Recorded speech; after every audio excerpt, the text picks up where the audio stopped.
چائے پانی اس لیے پلا رہے ہیں کہ آپ کو اپنا کام نکلوانا ہے، اور اگر وہ غیر شرعی معاملہ ہوگا تو اس طرح اجازت نہیں ہوگی۔ تو یہ یاد رکھیے گا کہ جب بھی کوئی نیک کام کریں گے، نیت کیا ہے آپ کی؟ یہ ایک ایسا اس پہ تو مطلب سمجھنے کئی بیانات ہو سکتے ہیں نیت پر، کہ فی زمانہ ہم کام تو کرتے ہیں لیکن ہماری اگر نیت کا پوچھا جائے تو ہم کوئی نیت بھی نہیں کرتے۔ اور سرکار اعلیٰ حضرت رحمۃ اللہ تعالیٰ علیہ نے اس کی بڑی پیاری ایک مثال دی ہے، بڑی پیاری مثال دی کہ اگر نیت نہیں کرتا ہے بندہ تو عمل کا ثواب بھی اسے نہیں ملتا۔ جیسا فرمایا کہ اگر کوئی شخص کہیں سے گزر رہا ہو اور کوئی فقیر اس سے کچھ مدد مانگے، اب اس نے 1000 روپے کا نوٹ نکالا، اس فقیر کو دے دیا، کوئی نیت نہیں کی کہ میں اس غریب کی مدد کر رہا ہوں، میں صدقہ و خیرات کر رہا ہوں، میں اس کا دل خوش کر رہا ہوں، بھائی ایسے ہی اٹھا کر اس کو 1000 روپے کا نوٹ دے دیا، اس کو ثواب نہیں ملے گا۔ اور اگر ہاں اس نے لوگوں کو دکھانے کے لیے کیا تو الٹا گناہ ضرور ہوگا کہ لوگ ذرا میری تعریف کریں گے کہ دیکھو یار 1000 روپے کا نوٹ دے دیا اس کو۔ تو نیت کیا ہے ہماری؟ ہم اگر کوئی بھی عمل کرتے ہیں، اگر اس عمل کرنے میں نیت اچھی نیتوں کو داخل کر لیں گے، عمل ایک ہی ہوگا، ثواب زیادہ ملے گا۔ جیسا کوئی شخص یہاں نماز پڑھنے آتا ہے، الحمدللہ 5 وقت کی باجماعت نماز ہوتی ہے، لیکن ساتھ ہی اگر وہ نیت کرے کہ میں فجر کی نماز کے بعد جو یہاں درس ہوتا ہے میں اس درس میں بھی شرکت کروں گا، تو اب یہ جماعت سے نماز پڑھنے تو آ رہا ہے، ساتھ میں یہ علم سیکھنے کے لیے بھی آ رہا ہے۔ اس کا ثواب صرف نماز پڑھنے کا نہیں ہوگا بلکہ علم سیکھنے والے کا بھی ثواب ملے گا اس کو۔ اس طرح سے رات عشاء کی نماز کے بعد یہاں پر تبارک الذی سورہ ملک شریف کی تلاوت ہوتی ہے۔ اب جو سورہ ملک شریف کی تلاوت رات کو کرتا ہے یا سنتا ہے، عذاب قبر سے اسے امان ملے گی، بشارت ہے اس کے لیے۔ اب وہ گھر سے چل رہا ہے یہ نیت کر کہ جناب میں شرکت کروں گا تو میں اس قرآن کی تلاوت کو بھی سنوں گا، تو انشاءاللہ اس نماز کے ساتھ ساتھ اس قرآن کو سننے کا بھی ثواب اس کا گھر سے چلتے شروع ہو جائے گا۔ تو علم ہو تو بندہ بہت سارا عمل کر سکتا ہے۔ اب میں بیان کر رہا ہوں، میرا رخ کہاں ہے؟ قبلے کی پیٹھ ہے میری طرف، ٹھیک ہے، قبلے کی مخالف سمت ہے۔ آپ میں سے اکثر ایسے ہیں جو قبلے کی طرف رک کر کے بیٹھے ہیں۔ کیا آپ میں سے کسی نے یہ نیت کی تھی کہ جناب میں اس لیے اس رخ پر بیٹھ رہا ہوں کہ اس رخ پر بیٹھوں گا تو میرا رخ قبلے کی طرف ہو جائے گا؟ نہیں کیا، سوچ نہیں ہے۔ اس کا فائدہ کتنا ہوتا ہے؟ دعوت اسلامی کے اشاعتی ادارے مکتبۃ المدینہ کی ایک بڑی پیاری کتاب ہے راہ علم کے نام سے، علم کے حوالے سے بڑی پیاری پیاری فضیلتیں اس میں ایک حکایت لکھی ہے کہ 2 طلباء کسی گاؤں سے ایک مدرسے میں پڑھنے کے لیے آئے، دونوں ہم عمر تھے، ایک ہی وقت دونوں نے گزارا، ایک ہی طرح کے استادوں سے انہوں نے علم حاصل کیا۔ ایک طالب علم تو بہت ہی اچھا عالم بن گیا لیکن دوسرا کورے کا کورا رہا۔ استادوں نے غور کیا کہ آخر وجہ کیا ہے؟ پڑھنے والوں کی عمریں ایک، وقت ایک دیا، ایک ہی طرح کے استادوں نے پڑھایا، آخر کیا وجہ ہے کہ ایک تو بہت اچھا عالم بنا، دوسرا کورے کا کورا رہا؟ تو جب تحقیق کی تو پتہ چلا کہ جو عالم بنا، جس نے علم حاصل کر لیا، کامیابی جس کو ملی، اس کا ایک معمول تھا کہ جب بھی وہ استاد کو سبق سناتا تھا قبلے کی طرف رخ کرتا تھا۔ وہ جب بھی سبق یاد کرتا تھا قبلے کی طرف رخ کر کے بیٹھتا تھا۔ تو یہ برکت جو اس کو ملی اس میں استقبال قبلہ یعنی قبلے کی تعظیم کی نیت بھی شامل تھی۔ تو اب اگر ہم غور کریں اور سوچیں، کیا ہمیں کئی مرتبہ کھانا کھا رہے ہیں، اب کھانا کھاتے ہیں پیٹ میں تو جائے گا ہی کھانا، اب کوئی ہم سے پوچھے بھائی کھانا کیوں کھا رہے ہیں، تو ہم تو فوراً جواب دیں گے جناب بھوک لگتی ہے تو کھانا کھا لیتے ہیں۔ تو یہ کیوں؟ امیر اہل سنت دامت برکاتہم عالیہ نے بڑی پیاری نیت لکھی ہے۔ آپ فرماتے ہیں کہ کھانا اس نیت سے کھائیں کہ کھانا کھا کر میں عبادت پر قوت حاصل کروں گا۔ اب پیٹ میں جب جائے گا، پیٹ تو بھرنا ہی بھرنا ہے اس نے، لیکن اس نیت سے جب میں کھاؤں گا تو اس کھانے کا بھی مجھے ثواب ملے گا۔ تو بہرحال میرے میٹھے میٹھے اسلامی بھائیوں، مسلمان کا دل خوش کرنا یہ بہت ہی زبردست کار ثواب ہے۔ حضرت سیدنا عمر رضی اللہ تعالیٰ عنہ روایت کرتے ہیں کہ شہنشاہ مدینہ صاحب معطر پسینہ باعث نزول سکینہ صلی اللہ تعالی علیہ وآلہ وسلم کا فرمان باقرینہ ہے کہ مومن کے دل میں خوشی داخل کرنا سب سے افضل عمل ہے، خواہ اس کی ستر پوشی کرنے کے لیے کپڑے پہنائے یا اس کی بھوک دور کرنے کے لیے اس کے شکم سیر کرے یا اس کی کوئی حاجت پوری کرے۔ مسلمان کے دل میں خوشی داخل کرنا، اس کو خوش کرنا، یہ سب سے افضل عمل ہے۔ تو میرے میٹھے میٹھے اور پیارے پیارے اسلامی بھائیوں، جس طرح سے بھی ممکن ہو، جس طرح سے بھی ممکن ہو، ہم یہاں پر ہانگ کانگ کی لائف کو میں نہیں اتنا ابھی معلومات ہوئی ہے، لیکن ظاہر ہے جہاں بھی ہوں جس انداز سے بھی کسی مسلمان کا دل خوش ہوتا ہو، یہ انداز اختیار کرنا چاہیے۔ ہمارے بزرگوں نے دل خوش کیا ہے، لیکن یہاں پر ایک بات جو دیکھی جاتی ہے وہ یہ کہ ہمارے اخلاق، ہماری ملنساری یہ گھر میں مطلب باہر تو ہوتی ہے۔ جیسے ایک دکاندار ہے، دکاندار یہ بہت ہی زیادہ حسن اخلاق مشہور ہوتا ہے، جبھی تو اس کی دکان چلتی ہے۔ یار یہ جو کپڑے والا ہے نا، میں تو کپڑے اسی سے خریدتا ہوں۔ کیوں بھائی؟ یار اس کا مسکرانا بہت اچھا لگتا ہے، اس کا ملنا بہت اچھا لگتا ہے۔ میں ابھی دکان پہ جاتا ہوں تو فوراً پانی پلاتا ہے، میں پانی مانگتا ہوں تو بوتل پلاتا ہے۔ اس کا ملنا اچھا ہے، میں اس سے ہی کپڑے لیتا ہوں۔ لیکن جب یہی دکاندار گھر میں داخل ہوتا ہے تو یوں لگتا ہے جیسے یہ سارے اخلاق اور مسکراہٹ یہ سب پوٹلی باندھ کے دکان پہ چھوڑ کے آتا ہے، اور گھر میں داخل ہوتے ہی مار دھاڑ شروع ہو جاتی ہے۔ کھانا پکانے کے لیے گرما گرمی، بچوں پر مار پٹائی، شور شرابہ، تو یہ سب کیا ہے؟ یہ سب کیا ہے؟ کیا کاروبار کرنے کے لیے بناوٹ ہو رہی ہے؟ کیا یہ مسکرانا صرف گاہکوں کو پھنسانے کے لیے ہو رہا ہے کہ یہ مطلب دوسروں کے بچے آ رہے ہیں تو پیار کیا جا رہا ہے، اپنے بچے کو تو کبھی اٹھا کے نہیں چوما آپ نے؟ دوسروں کے بچے نظر آتے ہیں، 5-10 روپے کا نوٹ اس کو مطلب آگے بڑھا کے دے دیتے ہیں، اپنے بچوں کو کتنا دیتے ہیں؟ تو یہ بھی تعلق جو ہے نا، یہ درست انداز نہیں ہے، بلکہ یہ مطلب ایک نعمت ہے۔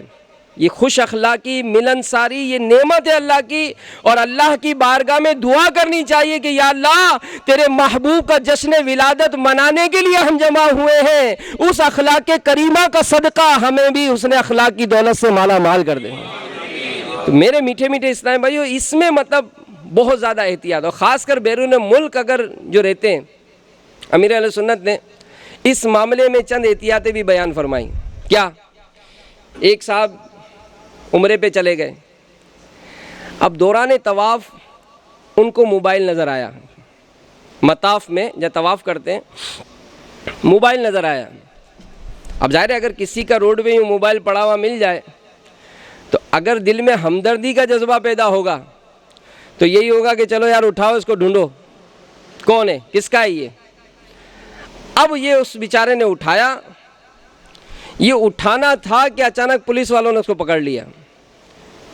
پتہ چلا کہ جس کا یہ موبائل گرا تھا اس نے کمپلین کی کہ جناب میرا موبائل چوری ہوا ہے۔ اب اس نے لاکھ قسمیں کھائیں کہ جناب میں نے تو زمین پر پڑا ہوا اٹھایا، میں نے کسی کی جیب سے تھوڑی نکالا ہے، لیکن یہ ہمدردی کرنا اس کے گلے آ گیا۔ تو یہاں پر تھوڑی عقل بھی استعمال ہوگی کہ ہمیں کس کی کب کہاں پر کتنی دلجوئی کرنی ہے، کتنی خیرخواہی کرنی ہے۔ اسی طرح بعض جو حج پر جاتے ہیں، اور ظاہر ایشین کنٹریز میں ایسے واقعات ہوئے، یہاں کا پتہ نہیں، لیکن محتاط ہونا چاہیے، انسان کو محتاط ہونا چاہیے کہ اگر آپ گئے، آپ کو ایئرپورٹ پہ کوئی صاحب ملے، ارے حضرت کہاں جا رہے ہیں؟ پاکستان جا رہے ہیں۔ اگر یہ میری والدہ وہاں ایئرپورٹ پہ ملیں گی آپ کو، میں نے ہانگ کانگ سے مٹھائی کا ڈبہ لیا ہے، میری ماں کو دے دینا، ایئرپورٹ پہ لے لے گی آپ سے۔ یا آپ پاکستان سے چلے، وہاں پر کوئی ملا کہ میرا بیٹا جو وہ آپ کے شہر میں فلاں فیکٹری میں کام کر رہا ہے، ذرا ڈبہ اس کو دے دینا۔ آپ نے بھی کہا چلو بڑھیا کا دل خوش ہو جائے گا، میں مٹھائی کا ڈبہ لے جاؤں، لیکن پتہ چلا کہ اس مٹھائی کے ڈبے میں تو کچھ کا کچھ ڈالا ہوا ہے، اور آپ یہاں سریوں کے پیچھے چلے گئے۔ تو یہ تھوڑی عقل بھی استعمال ہوگی کہ ہم کو کب کیا کس طرح سے کسی کا دل خوش کرنا ہے۔ تو سرکار اعلیٰ حضرت رحمۃ اللہ تعالیٰ علیہ ایک روایت نقل کرتے ہیں کہ حضرت سیدنا ابن عباس رضی اللہ تعالیٰ عنہما ارشاد فرماتے ہیں کہ نور کے پیکر تمام نبیوں کے سرور آمینہ کے دلبر محبوب رب اکبر صلی اللہ تعالیٰ علیہ وآلہ وسلم نے ارشاد فرمایا کہ اللہ عز و جل کے نزدیک فرائض کی ادائیگی کے بعد سب سے افضل عمل مسلمان کے دل میں خوشی داخل کرنا ہے۔ اور ہمارے میٹھے میٹھے آقا صلی اللہ علیہ وآلہ وسلم کی جو تعلیمات ہمیں ملی ہیں، سرکار علیہ الصلاۃ والسلام کی سیرت کا جو ہم نے مطالعہ کرتے ہیں کہ سرکار علیہ الصلاۃ والسلام یہ گھر کا کام کاج خود اپنے ہاتھوں سے فرماتے تھے، کپڑے دھو لیتے، جانوروں کا چارہ ڈال لیتے، دودھ دو لیتے، جوتے گانٹھ لیتے. یعنی اس سے بھی اندازہ لگائیں کہ اس طرح کے کام کرنے میں گھر والوں کی کتنی دل جوئی ہوتی ہے. یہاں آ کر تو اندازہ ہوتا ہے کہ ہر کام اپنے ہاتھ سے ہوتا ہے. جس نے اپنے گھر میں کبھی باورچی خانے کا رخ بھی نہیں کیا ہوتا نا، یہاں کے کھانا پکاتا ہے وہ. لیکن یہی جب گھر جاتا ہے تو پھر وہ آر محسوس کرتا ہے، وہ آر محسوس کرتا ہے. جیسے اگر ہمارے یہاں خاص کر ایشین کنٹریز میں اگر کوئی رات کو اٹھے نہانے کے لیے اور اپنے لیے پانی گرم کرے، ساتھ میں اگر اپنے بچوں کی امی کے لیے پانی گرم کر لے، تو اس کو بھی معیوب محسوس کرتا ہے کہ میں اور اس کے لیے پانی گرم کروں، یہ کیسے ہو سکتا ہے. یا کبھی چھٹی ہے تو کبھی کیا ہم نے اپنے بچوں کی امی کی دل جوئی کی خاطر کہ چلو یار روز تو یہ گھر صاف کرتی ہے، آج میں گھر صاف کر دوں، ایسا ہم کبھی تصور ہی نہیں کرتے. تو ہمارے آقا صلی اللہ علیہ وآلہ وسلم یہ گھر کا کام کاج خود کیا کرتے تھے، جانوروں کو چارہ ڈالتے، دودھ دو لیتے، یہاں تک کہ اگر جوتا ناراض ہوتا تو اسے بھی گانٹھ لیتے تھے. تو اس سے اندازہ ہوتا ہے کہ ہمارے پیارے پیارے آقا صلی اللہ تعالی علیہ وآلہ وسلم اپنے گھر والوں کی دل جوئی بھی فرمایا کرتے تھے. حضرت سیدنا عبداللہ بن عمر رضی اللہ تعالی عنہما فرماتے ہیں کہ ایک شخص نے اللہ عز و جل کے محبوب دانہ غیوب منزہ عن العیوب صلی اللہ تعالی علیہ وآلہ وسلم کی بارگاہ بے کس پناہ میں حاضر ہو کر عرض کی، یا رسول اللہ صلی اللہ تعالی علیہ وآلہ وسلم، لوگوں میں اللہ عز و جل کا پسندیدہ شخص یا بندہ کون ہے؟ فرمایا اللہ عز و جل کو وہ شخص زیادہ پسند ہے جو لوگوں کو زیادہ نفع پہنچاتا ہے، اور اللہ عز و جل کا سب سے پسندیدہ عمل وہ خوشی ہے جو تو کسی مسلمان کے دل میں داخل کرے، خواہ اس کی پریشانی دور کرے یا اس کا قرض ادا کرے یا اس کی بھوک مٹائے. اور اپنے کسی بھائی کی حاجت روائی کے لیے چلنا مجھے اپنی اس مسجد میں 1 مہینہ اعتکاف کرنے سے زیادہ پسند ہے. اور جس نے اپنا غصہ پی لیا حالانکہ وہ اسے نافذ کرنے پر قدرت رکھتا تھا، تو اللہ عز و جل قیامت کے دن اس کے دل کو اپنی رضا سے بھر دے گا اور اس کی حاجت ہونے تک اس کے ساتھ رہے تو اللہ عز و جل اس کو اس وقت ثابت قدمی عطا فرمائے گا جس دن قدم پسلتے ہوں گے. تو میرے میٹھے میٹھے اسلامی بھائیوں، یہ حدیث پاک بھی فضائل کا گویا مجموعہ ہے.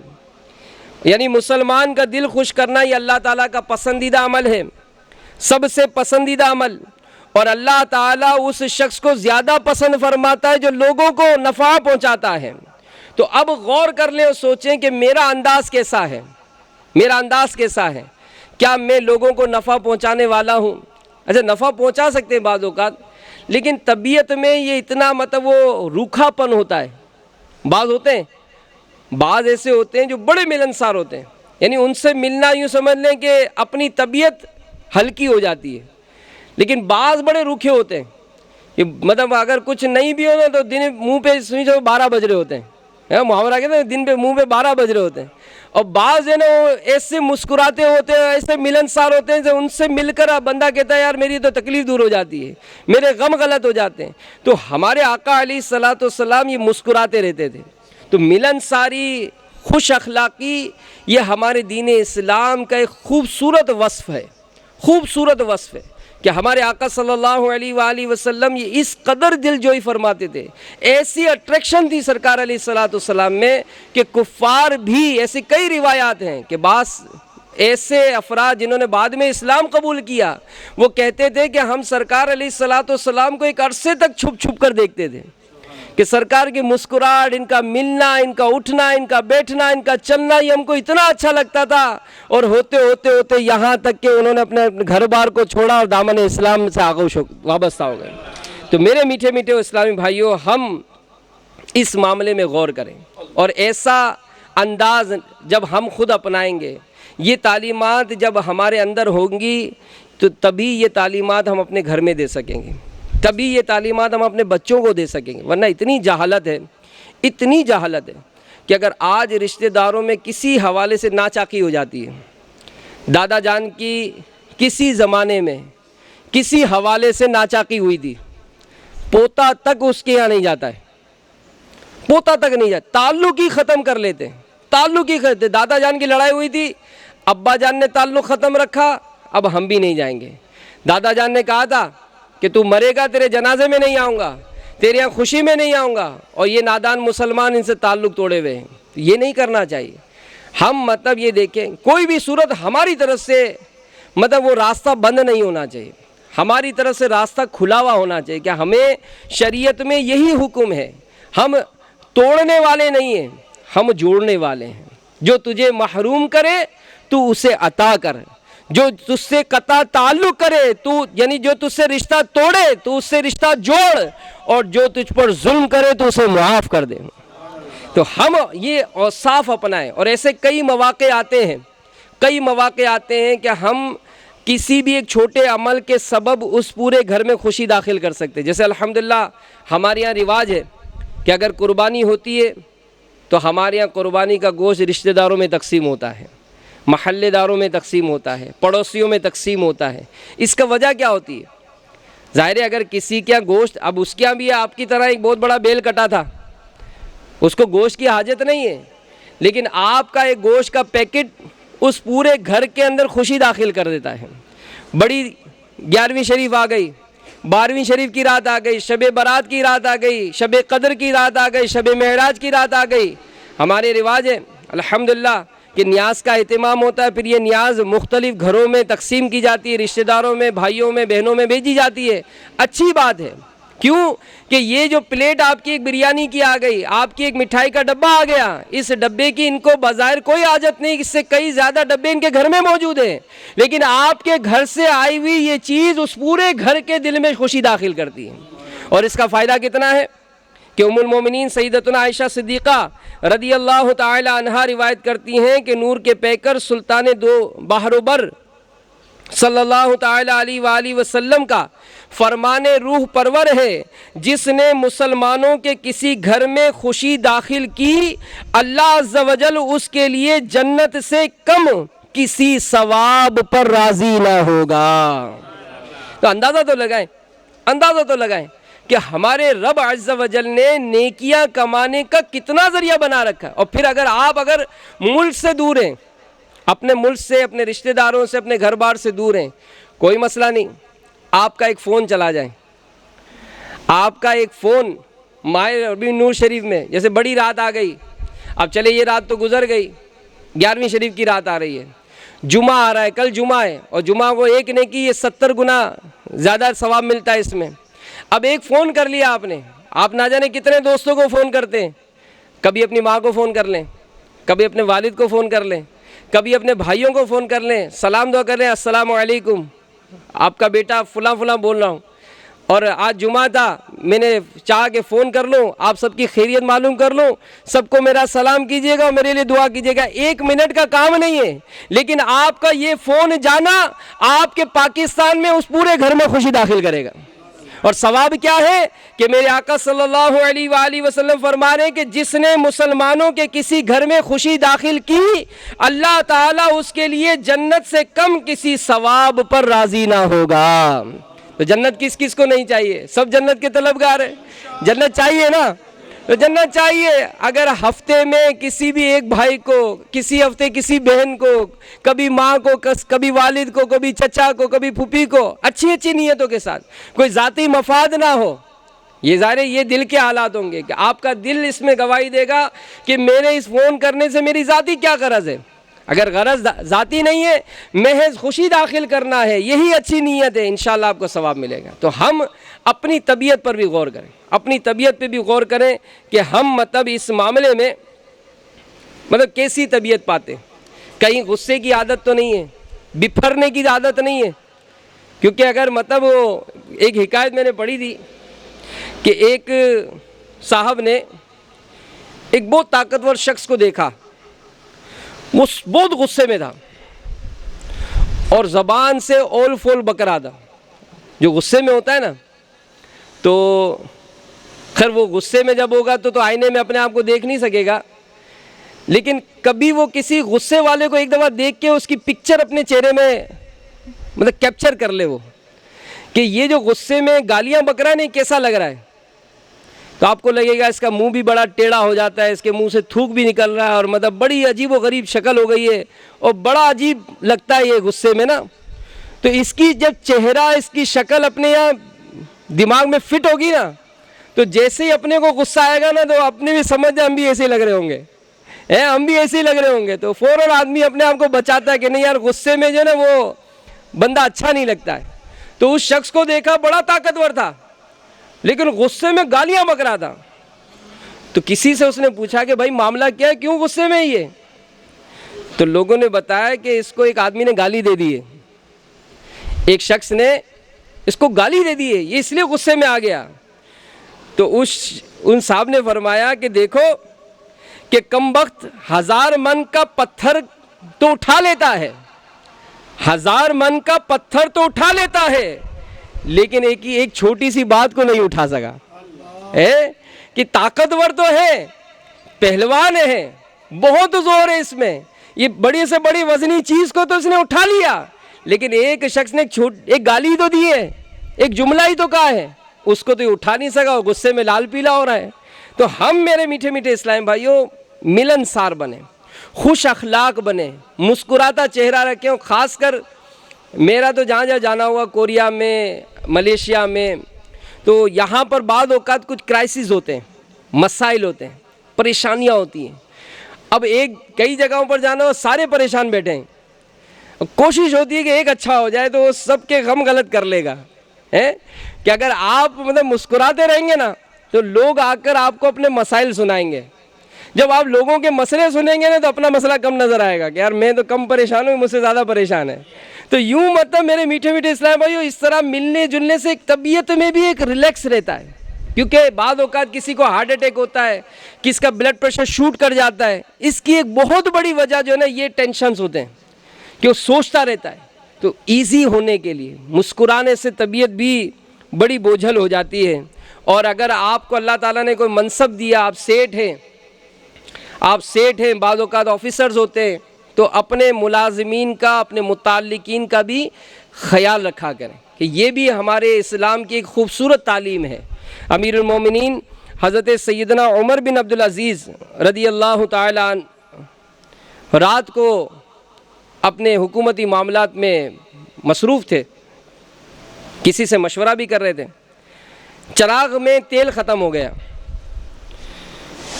اور چراغ بجھ گیا. آپ فوراً اٹھے اور چراغ میں تیل ڈالا اور چراغ جلا دیا. تو کسی نے عرض کی کہ حضور خادم کو آواز دے دیتے. فرمایا بیچارہ ابھی سویا ہے, تھکا ہوا ہے. میں تیل ڈالنے سے پہلے بھی امیر المومنین تھا اور تیل ڈالنے کے بعد بھی امیر المومنین ہوں. مطلب یہ کام کرنے سے میری سیٹ میں کیا فرق آ گیا. بعض اوقات ہوتا ہے کہ یار میں کیوں کام کروں. بھائی سیٹ صاحب ہیں, اب آپ بازار خریدنے جا رہے ہیں لیکن آپ کا سامان آپ کا ملازم اٹھائے گا.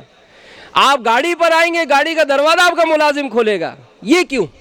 آپ آفس پہ پہنچے, گاڑی پارک میں روکی آپ نے, اب آپ کا ملازم آ کے آپ کا دروازہ کھولے گا. اس سے کیا ظاہر ہوتا ہے؟ کہیں تکبر تو نہیں ہے کہ میں بہت بڑا آدمی ہوں, میں چھوٹے کام کیسے کروں گا.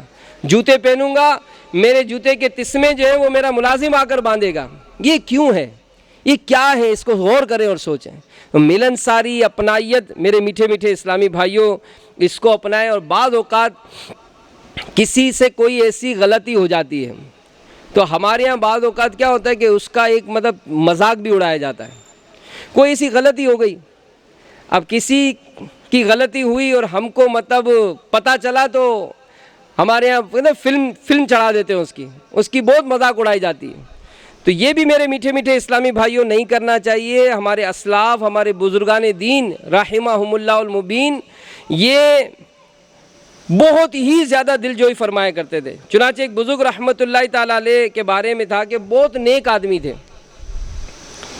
ایک بڑی حسین و جمیل لڑکی کے ساتھ ان کی نسبت قائم ہو گئی، یعنی منگنی ہو گئی، وہ بھی بہت نیک تھی۔ اچانک اس لڑکی کو چیچک کے دانے نکل آئے، وہ بدصورت ہو گئی۔ اب گھر والے، لڑکی کے جو گھر والے تھے وہ بڑے گھبرا گئے کہ اتنا اچھا رشتہ ملا تھا، اب یہ ان کو جب پتہ چلے گا کہ ہماری لڑکی کو چیچک نکل آئی ہے تو یہ تو شادی نہیں کریں گے۔ تو یہ گھبرا گئے۔ ان بزرگ کو بھی خبر پہنچی۔ اب کچھ عرصہ گزرا کہ اچانک لڑکی کے گھر والوں کو پتہ چلا کہ ان بزرگ کی آنکھوں کی روشنی جو ہے نا وہ کم ہو گئی ہے، اور تھوڑے عرصے بعد پتہ چلا کہ وہ تو نابینا ہو گئے۔ اب لڑکی کے گھر والوں نے سکھ کا سانس لیا کہ چلو اچھا ہے، یہ نابینا ہو گئے، ان کو پتہ ہی نہیں چلے کہ لڑکی کتنی بدصورت ہو گئی، شادی ہو گئی۔ 20 سال وہ لڑکی جو ہے وہ زندہ رہی۔ 20 سال کے بعد اس لڑکی کا انتقال ہو گیا۔ شادی ہوئی، شادی کے 20 سال کے بعد اس لڑکی کا انتقال ہوا۔ جیسے ہی اس لڑکی کا انتقال ہوا، ان بزرگوں کی آنکھیں کی روشنی مطلب یہ دیکھنے لگے۔ اب لوگ بڑے حیران تھے کہ یہ کیا ہو گیا؟ تو ان بزرگ نے فرمایا کہ بات دراصل یہ کہ میں نابینا نہیں ہوا تھا، نہ ہی میری آنکھوں کی روشنی کم ہوئی تھی۔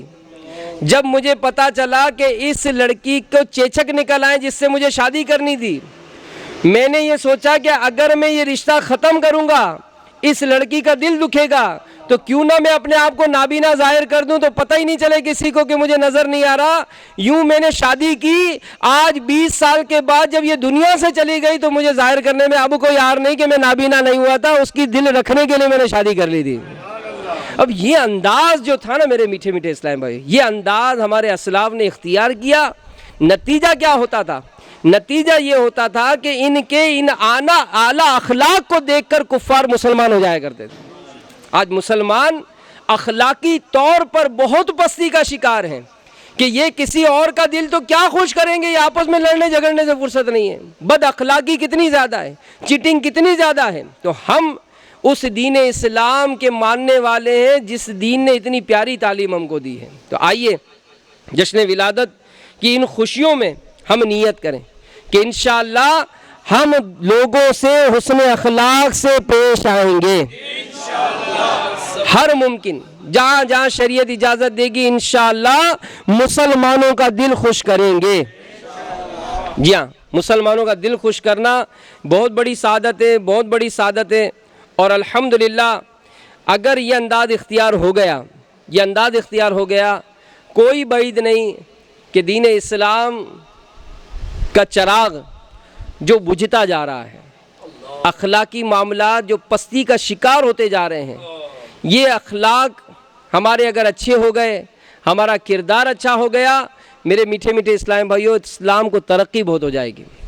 بہت ضرورت ہے، ہمت کیجئے، ہمت کیجئے، آگے بڑھیے، دین اسلام کی تعلیمات کو حاصل کیجئے، عمل کیجئے۔ دیکھیے کہ ہمارا اسلام یہ زندگی گزارنے کے لیے کتنے حسین پہلو ہمیں عطا کیے ہیں، اور بدقسمتی سے آج اگر مسلمانوں کی عملی حالت دیکھتے ہیں، اس قدر پستی ہے، اس قدر پستی ہے کہ جب ہم ایک ملک میں گئے تو وہاں مجھے ایک اسٹور پر اسلام بھائی لے کر گئے، وہ ساتھی تھے، اس طرح اجتماع میں بیٹھتے تھے، اسٹور پہ ہم گئے ان کے، تو مجھے کسی نے کان میں کہا کہ ان کے پاس جو ملازمین ہیں تو ایک غیر مسلم بھی ہے، تو آپ ان کا ذہن بنائیں کہ وہ اس غیر مسلم کو اسلام کی دعوت دیں۔ میں نے ایسے ہی موقع نکلا تو میں نے بات کی ان سے، انہوں نے کہا کہ میں کس طرح دعوت دوں کہ میرے پاس 4 مسلمان ملازم ہیں اور ایک غیر مسلم ہے، وہ 4 مسلمان نوجوان جو ہیں وہ روزانہ شراب پیتے ہیں، اور اس نوجوان کی ذمہ داری ہے، یہ جو غیر مسلم نوجوان ہے یہ ان 4 نوجوانوں کے لیے شراب کا اہتمام کرتا ہے۔ میں ان 4 نوجوانوں کی بد عملیوں کے باعث اس غیر مسلم کو کیسے دعوت دوں کہ تو نے اسلام قبول کر لو؟ تو میرے میٹھے میٹھے اسلام بھائیوں، ہم اگر یہاں کا بھی جائزہ لیں تو یہاں پر بھی معاملات کوئی کم نہیں ہے، کم نہیں ہے۔ ہم دیکھیں کہ مسلمان کس طرح بے حیائیوں کے کاموں میں رات دن پڑا ہوا ہے۔ اگر ہم بھی آنکھیں بند کیے رہیں گے، ہم کہیں کہ جناب کیا فرق پڑتا ہے، میں تھوڑی ہوں، میں تھوڑی شراب پیتا ہوں، میں تھوڑی بدکاریوں کے اڈے پہ جاتا ہوں، میں کسی سے ناجائز تعلق تھوڑی قائم کرتا ہوں، یہ تو فلاں ہے جو اس طرح کرتا ہے، میں نہیں کرتا ہوں۔ تو یاد رکھیے علماء نے لکھا ہے وضاحت کے ساتھ کہ جس قوم میں گناہ ہوتے ہوں اور جو لوگ بدلنے پر قادر ہوں نہ بدلیں، اللہ تعالیٰ سب پر عذاب نازل فرماتا ہے۔ یہ کیا ہے جو زلزلے آ رہے ہیں؟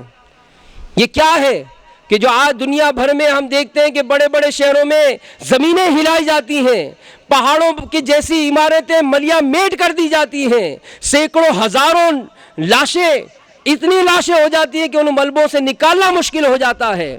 تو یہ عمارتیں ہلائی جا رہی ہیں، یہ زمینیں ہلائی جا رہی ہیں، لیکن یہ ہمارا ضمیر کتنا بے حس ہو چکا کہ یہ ہلنے کا نام نہیں لے رہا، یہ اپنی جگہ سے نہیں ہل رہا۔ اور اگر ہم میں سے کوئی نیکی کر بھی رہا ہے، وہ صرف اس نے اپنا دائرہ بنا رکھا ہے کہ بس میں آتا ہوں، میں نماز پڑھ رہا ہوں، میں تلاوت کر رہا ہوں، میرے گھر میں کوئی بے حیائی نہیں ہے، میرے گھر میں کوئی ایسی ناجائز کام نہیں ہو رہا، میں بالکل ستھرا ہوں۔ تو کیا اس بات کا انتظار کر رہے ہیں؟ کیا اس بات کا انتظار کر رہے ہیں کہ جب ہمارے اپنے بیٹے کے ہاتھ میں شراب کی بوتل ہو اور وہ لڑکھڑاتا ہوا آ کر دروازہ کھٹکھٹائے اور باپ جیسے دروازہ کھولے سر پکڑ لے کہ ارے میرا بیٹا شرابی بن گیا، میرے بھائی نے ہیروئن پینا شروع کر دی؟ اس طرح سے یاد رکھیے جب بے حیائی کو نہیں روکا جاتا تو یہ بے حیائی پہنچتے پہنچتے گھروں میں پہنچ جاتی ہے۔ مجھے ایک صاحب بتا رہے تھے یہی ہانگ کانگ میں، کل کی بات ہے، وہ کہنے لگے کہ ایک صاحب تھے ہمارے جان پہچان والے، ان کی جب بیٹیاں جوان ہوئیں تو ظاہر ماحول نہیں دیا، تربیت کا کوئی خیال نہیں رکھا، نتیجہ کیا ہوا کہ جو بیٹیاں تھیں وہ ایسے کاموں میں لگ گئیں کہ وہ کہا کہ وہ چوراہے پر کھڑے ہو کر اس کو پتہ نہیں کیا کیفیت طاری ہو گئی اور پکارتا رہا کہ میں تباہ و برباد ہو گیا، پول پر کھڑے اس شخص نے اپنا دم توڑ دیا۔ دل پھٹ گیا ہوگا اس کے جگر کے پارا ہو چکا ہوگا کہ یہ کیا ہو گیا، میں نے تو کبھی نہیں سوچا تھا کہ میرے گھر میں یہ آفت آئے گی، میرے خاندان کو یہ چیز اجاڑ دے گی۔ تو ظاہر ہے کہ جس چیز کو نہیں روکا جاتا، ایک معمولی سی چنگاری ہی تو شعلہ بنتی ہے، معمولی سا گودام ہی ہو، آدمی اس گودام کو ماچس کی تیلی سے بچاتا ہے کہ کہیں ایسا نہ ہو کہ یہ میرے پورے مال کو جلا دے۔ تو آپ لوگ جو یہاں پر جمع ہوئے ہیں، جو یہاں کاروبار کر رہے ہیں، جو یہاں پر کسی بھی طرح اپنی زندگی کے ایام گزار رہے ہیں، اپنے آپ کو سنبھالیے۔ الحمدللہ اس پرفتن دور میں میں بلا مبالغہ کہوں گا رب کا